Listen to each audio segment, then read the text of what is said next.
50% পেণ্ডেলৰ কাম আৰম্ভ হ'ল আৰু দেই গাইজ। আজি মানে আমাৰ দাদাৰ বিয়াৰ ছেকেণ্ডটো মানে খানা মানে বিয়া হোৱাই নাই, আজি মানে ছেকেণ্ড খানা আৰু কাইলৈ হৈছে ৰখা আৰু এয়া হৈছে আমাৰ বৰমা।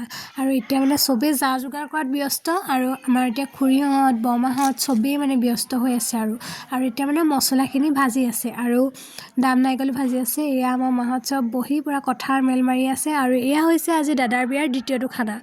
তাৰপিছতে খাই ল'লোঁ চাহ একাপ আৰু এয়া এহেঁতিকেইজনী একদম পূৰা নাচিছে। আৰু আজি হৈছে মাছেৰে খানা আৰু আজি মাছ দিছে আমাৰ ভিনদৈ, মানে আমাৰ জান বা ভিনদৈ। আৰু এয়া পুতুকণতাই পূৰা বনাই আছে আৰু এতিয়া বনাই মেলি হোৱাৰ পিছতে মোক কাটিবলৈ দিলে বন্ধাকবি কিবাকিবি আৰু তাৰপৰা ময়ো কাটিলোঁ আৰু ভিনদৈ মোক সহায়ো কৰি দিলে। আৰু এতিয়া আমি ধুনীয়াকৈ কাটি মেলি হোৱাৰ পিছতে এতিয়া বনাইছে আৰু এতিয়া বনাইছে জ্বলা ভাজি আৰু এনেকৈ প্ৰথম টিপে খাই ল'লে। তাৰপিছতে আমি খাইছোঁ এয়া মানে মই খাইছোঁ আৰু আমাৰ বাহঁতে এতিয়া ধুনীয়াকৈ খাই দিলোঁ। গতিকে আজিলৈ বাই, ভিডিঅ'টো কেনে পালে জনাব।